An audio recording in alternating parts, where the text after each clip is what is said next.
लग्नाचे दागिने म्हणजे श्रीमंत पेशवाई दागिने, नाशिकचे सुप्रसिद्ध सराफ मयूर अलंकार सराफ।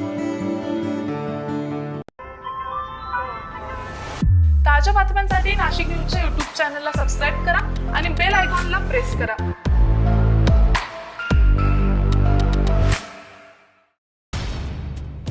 नाशकात आज सकाळपासूनच दोन बिबट्यांचा थरार रंगल्याचं पाहायला मिळतंय। पहिला बिबट्या हा सावतानगर परिसरात तर दुसरा बिबट्या हा गोविंदनगर परिसरात आढळून आलाय। आज सकाळच्या सुमारास या दोनही बिबट्यांनी शहरात प्रचंड धुमाकूळ घातलाय। भरवस्तीत बिबट्या घुसल्यानं सगळ्यांची चांगलीच दाणादाण उडाली आहे आणि एकच खळबळ माजली। गोविंदनगर परिसरात थेट डॉक्टर दाम्पत्याच्या घरातच या बिबट्यानं प्रवेश केलाय। जवळपास 9:30 वाजेपासून तर 2 वाजेपर्यंत बिबट्याचा रेस्क्यूचा थरार रंगलाय। या डॉक्टर दाम्पत्याच्या घरात असलेल्या मॅक्स नावाच्या कुत्र्याच्या सतर्कतेनं मोठा अनर्थ टळला आहे। आज सकाळी 9:30 वाजेच्या सुमारास नाशिकच्या गोविंदनगर भागात असलेल्या अशोक प्राईड बिल्डिंगमध्ये बिबट्यानं प्रवेश केलाय। या ठिकाणी राहत असलेल्या डॉक्टर सुशील अहिरे यांच्या घराच्या गेटमधून या बिबट्यानं प्रवेश करत थेट बेडरूममध्ये एंट्री केली आहे। बिबट्या घुसल्यानं कुटुंबियांमध्ये दहशतीचं वातावरण निर्माण झालंय। मॅक्स नावाच्या कुत्र्याला या बिबट्याची चाहूल लागली आणि त्यानं जोरदार भुंकण्यास सुरुवात केली। त्यानंतर डॉक्टर सुशील यांनी बेडरूममध्ये बघितलं असता त्यांना थेट बिबट्याचं दर्शन झालं। संपूर्ण परिस्थितीचा अंदाज लक्षात घेऊन डॉक्टर अहिरे यांनी बेडरूमचा दरवाजा लावून घेतला। तातडीनं ही बाब वनविभागाला कळवण्यात आली। वनविभागाचे अधिकारी, कर्मचारी त्याचप्रमाणे पोलीस देखील घटनास्थळी दाखल झाले आहे। ही संपूर्ण परिस्थिती डॉक्टर सुशील अहिरे यांच्या पत्नी प्रतिभा अहिरे यांनी कथन केली आहे। कोण कोण होतं घरात? आम्ही दोघंच होतो, म्हणजे तो जेव्हा आतमध्ये आला तेव्हा मी एकटीच घरामध्ये होती, बाकी कोणीच नव्हतं। पण ते मी लकी होते, मी माझ्या मास्टर बेडरूम मध्ये होते आणि तो गेस्ट बेडरूम मध्ये गेला। कशा पद्धतीने केलं? वन विभागाला काय तुम्ही त्यांचे आभार मानणार? रिअली थँक्यू की त्यांनी खूप मोठं सहकार्य केलं, पोलीस टीमनी पण आणि फॉरेस्ट डिपार्टमेंटनी पण। लगेच ते आले, त्यांनी सगळ्या तऱ्हेने प्रयत्न केले की ते त्याला बेशुद्ध करण्याचा। बेडरूम छोटा असल्यामुळे आणि ऍक्सेस कमी असल्यामुळे त्यांना थोडंसं मुश्किल झाली, पण ऍट द एंड त्यांचे प्रयत्न म्हणजे hats off to them, definitely. Society वालों ने बहुत हेल्प की हम सब। गोविंदनगर परिसरात असलेल्या अशोक प्राईड बिल्डिंगमध्ये बिबट्यानं प्रवेश केल्यानंतर अहिरे यांच्या शेजारी राहणाऱ्या एका महिलेनं या बिबट्याला आपल्या घराच्या किचनच्या खिडकीतून बघितलं असता कसला तरी भास झाला, परंतु याच वेळी त्यांना कुत्रं वाटलं आणि कुत्र्याची उंची एवढी नसते असं लक्षात आल्यानंतर त्यांनी त्यांच्या घराबाहेर असलेल्या सासूबाईंना घरात घेतलं। गेट बंद असल्यानं बिबट्याला त्यांच्या घरात येताना आल्यानं त्यांच्या शेजारी असलेल्या अहिरे यांच्या घरात त्यानं प्रवेश केला। त्यांच्या घरात असलेल्या कुत्र्याच्या वासामुळे हा बिबट्या त्यांच्या घरात गेला असावा असा अंदाज अनुराधा मेडे या प्रत्यक्षदर्शींनी व्यक्त केला आहे। मॅडम, मला सांगाल की तुम्ही बघितलं बिबट्या काय कुठे चालत? ऍक्च्युली 9:15 वाजता मी किचन मध्ये स्वयंपाक करत होती आणि बेसिन मध्ये जस्ट मी वॉश करायला म्हणून इकडे आले भांडे आणि खिडकीतनं बघितलं तर तो बिबट्या चालत होता। मला 2 मिनिटं असं शंका वाटली की कुत्रा आहे का बिबट्या, पण नीट बघितल्यावर तो बिबट्याच होता आणि माझ्या सासूबाई अंगण झाडत होत्या, त्यामुळे मी इतकी घाबरली की आणि त्या एकदम वयस्कर आहेत तशा।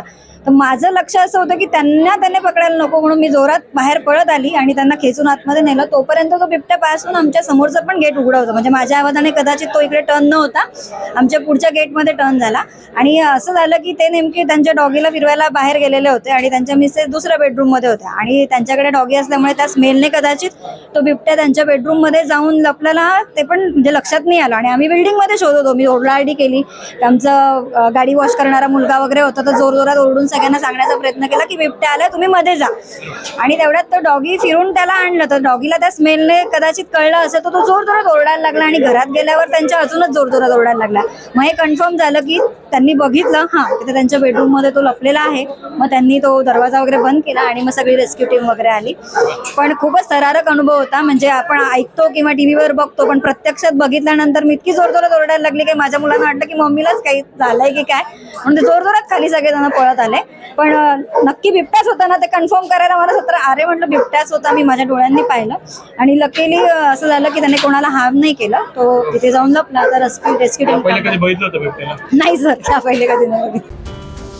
गोविंदनगर परिसरात रहिवासी असलेल्या डॉक्टर सुशील अहिरे यांच्या घरात बिबट्या घुसल्याची माहिती वनविभागाला कळाली आणि त्यानंतर वनविभागाच्या अधिकारी, कर्मचाऱ्यांसह रेस्क्यू व्हॅन गोविंदनगर परिसरातील घटनास्थळी दाखल झाली। यावेळी बिबट्याला पाहण्यासाठी परिसरातील नागरिकांनी देखील मोठ्या संख्येनं गर्दी केली होती। बिबट्या बेडरूममध्ये असल्यानं रेस्क्यू करणं वनविभागाला आव्हानात्मक होतं। अखेर वनविभागाच्या कर्मचाऱ्यांनी सुशील यांच्या घराच्या वरच्या मजल्यावरील बाहेरची खिडकी फोडून बिबट्याला बेशुद्ध करण्याचा प्रयत्न केला. अखेरीस 2 ते 2.5 तासाच्या अथक प्रयत्नानंतर डॉक्टर सुशील अहिरे यांच्या घरात शिरलेल्या बिबट्याला बेशुद्ध करून जेरबंद करण्यात आलेला आहे. बेडरूममध्ये शिरलेल्या बिबट्या रेस्क्यू करणं हे देखील आव्हान असल्याचं वनविभागाच्या अधिकाऱ्यांनी सांगितलंय. मादी होता आणि आत्ताचा जो पकडलाय तो नर आणि दोन्हीही साधारणतः अंदाजे 8 ते 9 वर्षे असावे. आमच्या समोर मोठं आव्हान होतं कारण की बिबट्या हा मोकळ्या मैदानात होता आणि साधारणतः 1,500 ते 2,000 नागरिक तिथं त्या ठिकाणी बघायची भूमिका घेत होते. त्यामुळे आम्हाला दाट करणं खूप अवघड जात होतं. तर पोलीस प्रशासनाचं आम्हाला चांगलं सहकार्य लाभलं. त्यांनी मॉब कंट्रोल करण्यासाठी खूप मदत केली आणि त्याच्यामुळे हा सुरुवातीचा पहिला रेस्क्यू देखील यशस्वीरित्या आम्ही पूर्ण केलाय. सकाळच्या सुमारास दोन्ही बिबटे आढळले आहेत. सोबत होते काय अंदाज बिबटे कुठून आले होते? नाही, ते दोन दिशेने आलेले असणार आहेत. हा दुसरा जो बिबट्या होता तो कुत्र्याच्या मागे त्यांच्या वासाने ते भक्ष्य म्हणून त्याच्या मागे आला होता आणि नंतर गर्दी आणि आवाज ऐकून तो घाबरून तो एका ठिकाणी कपाटीच्या वर लपून बसलेला होता. सुरुवातीला पहिला बिबट्या जो आम्हाला त्रिमूर्ती चौकातून कॉल आला होता सकाळी 7 वाजता. त्या बिबट्या रेस्क्यूसाठी सुद्धा आम्हाला साधारणतः 3.5 तास वेळ लागला आणि तिथं बघ्यांची आणि स्थानिकांची खूप मोठ्या प्रमाणात गर्दी झाली होती.